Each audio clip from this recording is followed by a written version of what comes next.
our last storyteller, wonderful writer, good friend of mine, who has, we're talking about the different forms that love has, and this is about some of the folks that she loves. Frances Gomeztagle. I hope I pronounced it right.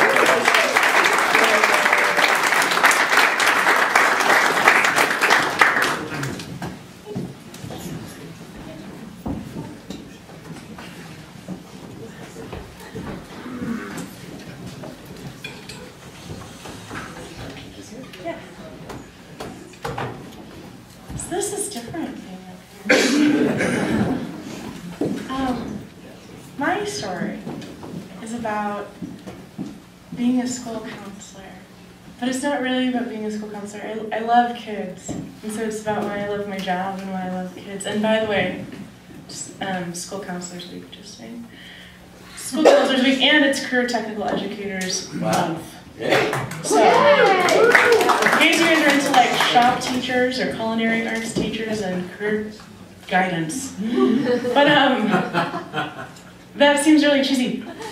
Because the reason that I love kids is this goes back to when I was a kid and I was in middle school. When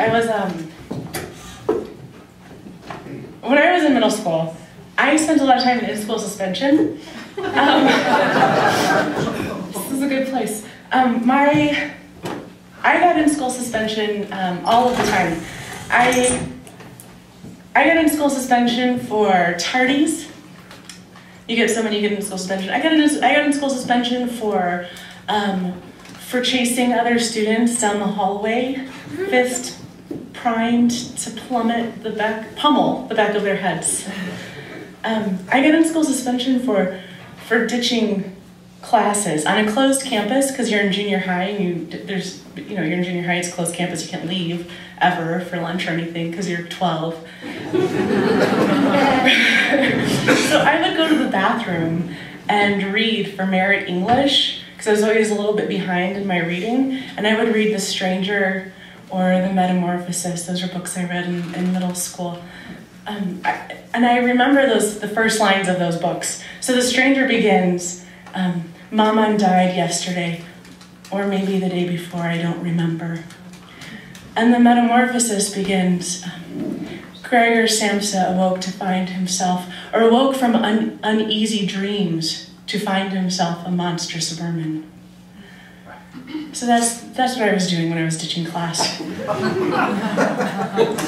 a lot of kids would get out of school suspension for these behaviors, because these are chasing other students down the hallway to beat them up was typically out of school suspension.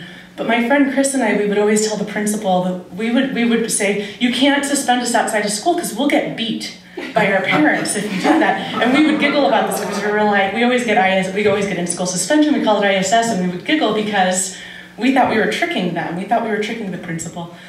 But really, we would get beat if we got out of school suspension. It wasn't so much a trick or a scheme, it was the truth.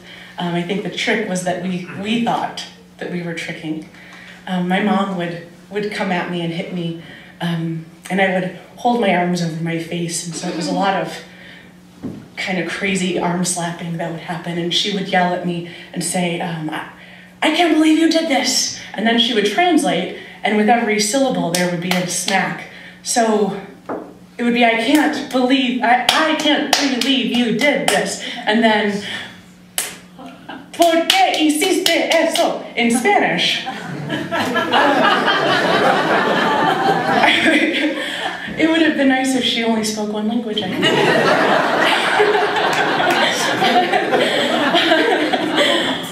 And I still had, at that time, and these scars have faded, I had, middle school was kind of when the scars faded from the first time she hit me was, I was really little, and it was the wrong side of the belt, it was the buckle part. And those marks were going away at that time. So in school suspension, there were desks, they lined the walls. And above the desk there were these drawings that we did. And I used to, now as an adult, especially looking back, I think that instead of in-school suspension, it could have been called seclusion for creative children. Because what we did was we drew all the time. We drew pictures of, there was a student, Skip White, so he drew pictures of animals and cars. Another kid drew profiles of us. I drew a picture of Nelson Mandela because the guy who ran in-school suspension, Coach, he was reading a Time magazine with Nelson Mandela on the cover, and I was bored. And so these were the things that we drew. And my friend Jackie, he drew my profile. He drew a lot of our profiles because we're sitting facing the walls. And so there's no time for portrait that way. So I remember he drew my portrait, and it was really lovely. I don't think that as adults, if we don't continue to practice those creative skills, we kind of lose them. But there's a sort of magic that happens with adolescent art that's really lovely. And so he drew this picture of me, and you could see sort of just my eye and my nose, like part of my eye, my nose and my mouth, and he held it up and showed it to me, and I'm, the rule is you've got to be quiet, so I'm like, and he's like, and he gave me like a little nose, like, and Coach was like, quiet down. And then Jackie and I showed Coach the picture he'd drawn of me, and Coach came over really stern, and he used to wear these pants I think Coach really wanted to be a gym teacher, and he was stuck in school suspension with all his ISS kids. So he always wore those pants, and so he comes over and he's like, whoosh, whoosh, whoosh. And he grabs the picture and he looks at it and he kind of frowns at us. But he takes it and he moves some things around on the wall. He moves a picture of Gene Simmons, because Kiss, we were really into. And so he moves this picture of Gene Simmons in his tongue and puts up another profile, another portrait of us. And so I always think of Coach and how he must have had a lot of, I think that they gave him like all of the most mundane tasks, because he was just sitting there watching all of these students and, occasionally hanging up our pictures and occasionally telling us to be quiet, like that. And otherwise he read magazines, or he would do these little mundane tasks they gave him. One of the jobs they gave him was to write down all of the names from these certificates for these award ceremonies for kids who had perfect attendance or were on the A and B honor roll. So to write the names from the award ceremony, like certificates, to these raffle tickets. Because then at the award ceremony, there would be a raffle and kids would win bikes or Walkmans or pencils and erasers and things. And so he would sometimes ask us to do these things, these mundane tasks for him, tie up the garbage bag, write the names from the certificates to the raffle tickets. And so I was given this task one day because I was done reading and I was done with my work and I didn't have anything else to do. And so he asked me to write down the names from the certificates to the raffle tickets, which is a brilliant task to give a kid who was in school suspension all the time, like do this task for these do-gooders. It's, it's just a little bit like asking prisoners to hammer out license plates, and with that, and saying, just hammer out those license plates and you can hammer out any number you want, almost. What I did though, so I was writing down these names, and I'm, first write down the cheerleading squad, like all of the cheerleading squad was included. There was this girl, Kristen, and she always had these like knee-length skirts and these petite little flats, and just perfect, and she won everything. So I wrote her name from the certificate to the raffle ticket. And I started to look around, I'm writing down these names for all these great kids onto these raffle tickets. And I was like, what about my friend Jackie Neff, who just drew my picture a few days ago? Or what about my friend Chris, who I often got in school suspension with? She had really tall bangs. And that had to be worth something. So I her name in a dozen times. friend Jackie Neff, I threw his name in a half a dozen times. And it was the early 90s. The Bulls had won the playoffs a lot in the early 90s, like 3 or 4 times. And so, and there was even a picture someone had drawn from a magazine cover. Remember all those shots of Michael Jordan like flying, and it really looked like he was flying. It was pretty incredible. That was worth a chance to get a Schwinn. So I threw his name in a few times. and then I started to think of Mr. Harris. How he would, at the awards assembly, he would stand there and he would read these raffle tickets. He would read the certificates, and the kids would stand up and we'd clap, and then the kids would sit down, and then it would be time for the raffle and the drawing. And I thought of how funny it would be if maybe he read some names like Ben Dover,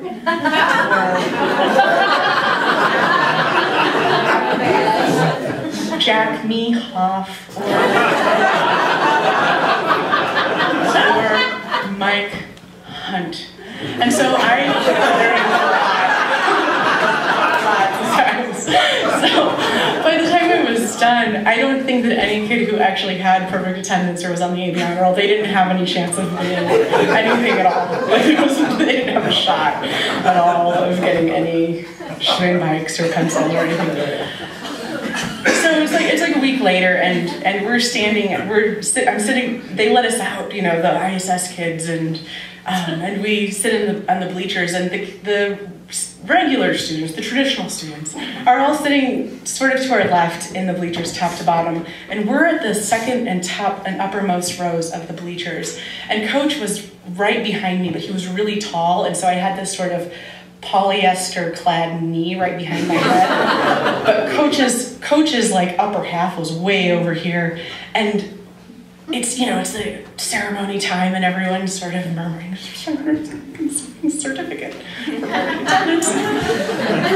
all these kids are sitting there, you know, we're all sitting there waiting, and then he calls up all the names of the students with perfect attendance, and they stand there holding their certificates, and we applaud, and then he calls, they sit down, and he does the A and B honor roll, and we stand there applauding. And then me and my friends from in-school suspension, we start to clap real loud. We're like, you know, just obnoxious kind of. And we're getting a little bit tired of this feeling that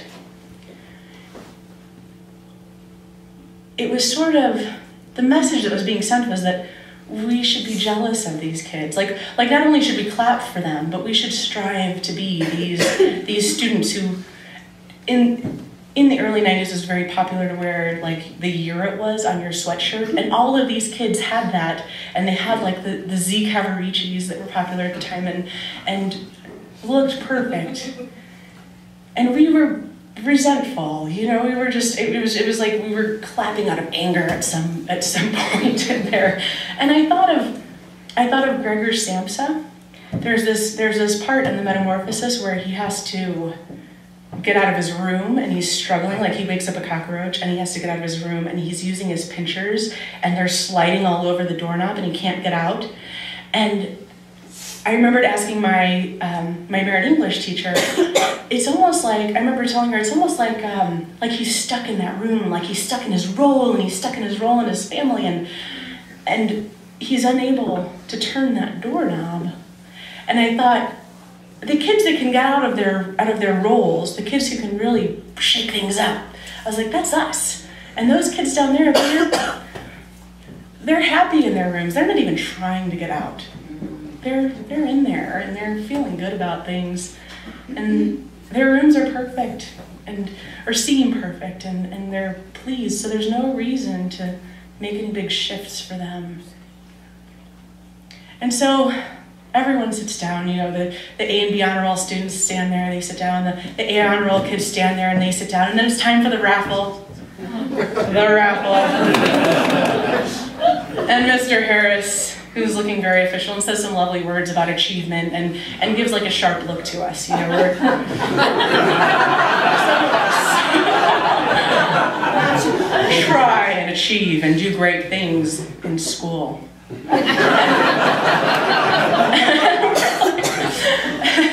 And then he picks this name out of this paper bag that was on the podium there, or somewhere around, you know, where he was standing, and he picks the first name he picks is Mike Hunt. I'm in the bleachers, and I was trying really hard to just go along with everyone else and really want to get caught.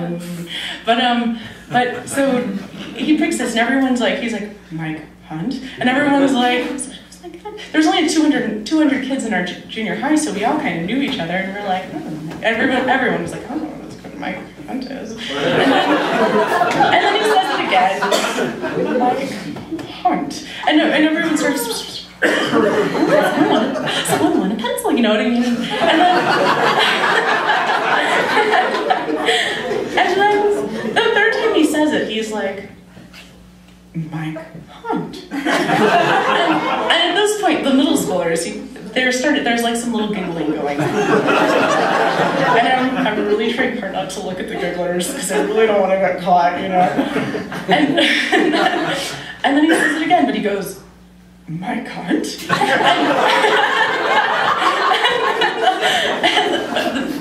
Everyone got it, like it was like there were like little murmurs the third time, but the fourth time it was like kids were falling off.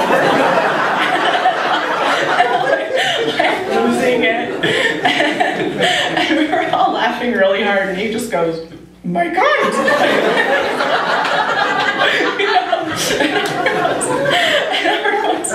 Everyone's busting out, and then all of a sudden, like, an assistant principal goes up to him, just like, he puts it into his pocket. So then they form a consultant team. So every time he pulls a name out of that bag, first he's like, moving on, you know, just faces right back. And then every time he pulls a name out of that bag, there's like 2 or 3 other people. There's like an administrator, the assistant principal, and then like 2 teachers, and they're all like, you know? And so several slips of paper go into his pocket, and he reads off some actual students who actually might have had perfect attendance names, and they get pencils or something, or a bike and a Walkman and the things that they get. And it was fine. I ended up getting caught because they looked at my handwriting. There were several of us in the in-school suspension room who were responsible for writing these names from the certificates to the raffle tickets, because that's a great activity to have. Children who have problems with behavior do.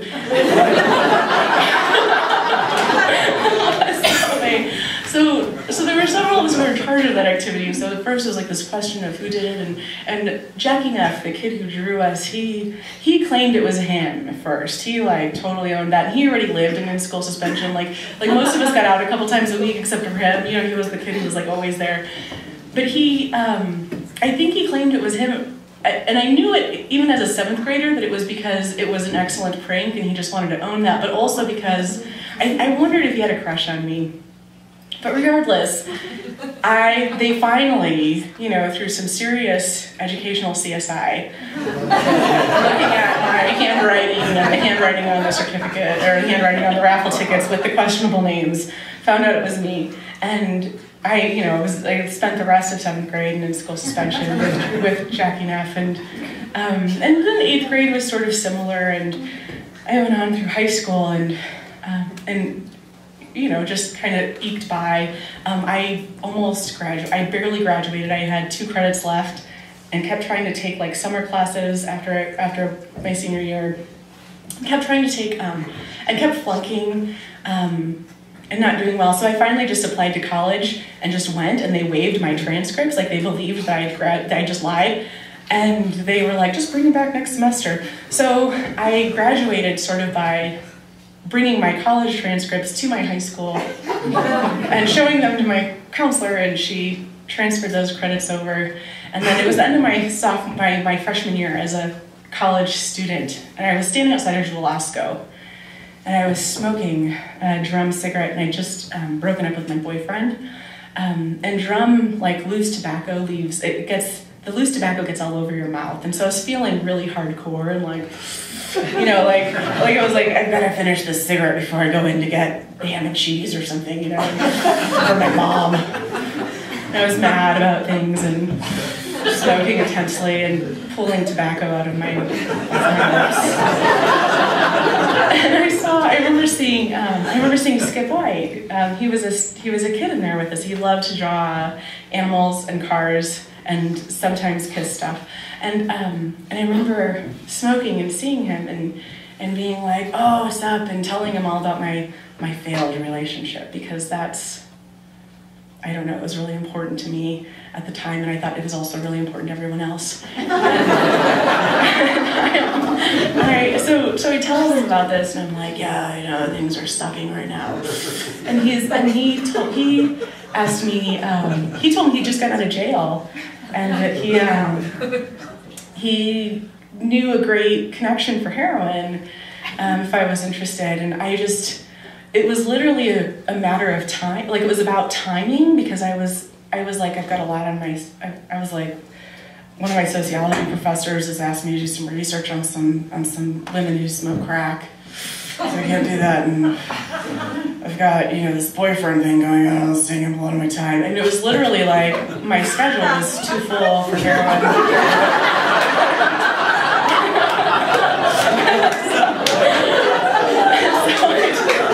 Turn him down.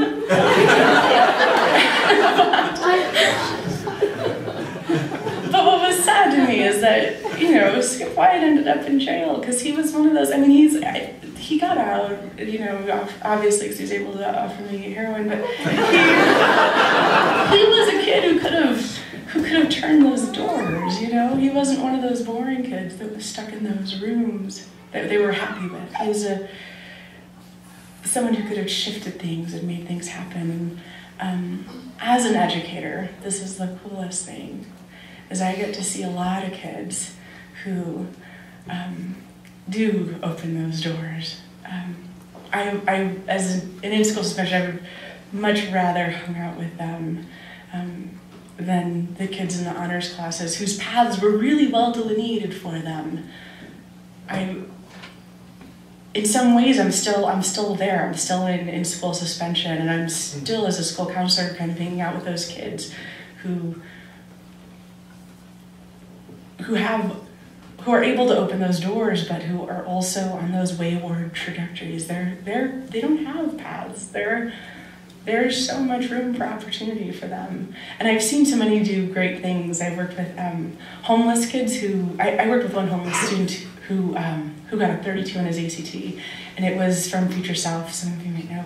Future Self was a nonprofit organization that worked with youth, and so they would make art. And he said, you know, before I came here, and it was just an opportunity to make art. It wasn't anything really anything else, but there was nothing that was more magical than that.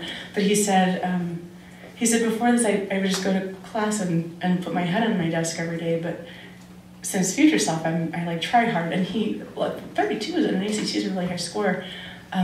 There's another kid I worked with him a little bit in Future Self. He'd been expelled, and then he went on to go to PPCC, and there's a great mentorship program there run by a guy named Eddie Hughes. And so he worked with Eddie Hughes, and Eddie Hughes does all this cool stuff with leadership with those kids. And now he's at Denver. He's at Metro State up in Denver, and he wants to be an art therapist. So to me, that's why I love being a school counselor, and that's why I love the kids that I work with. Thank you.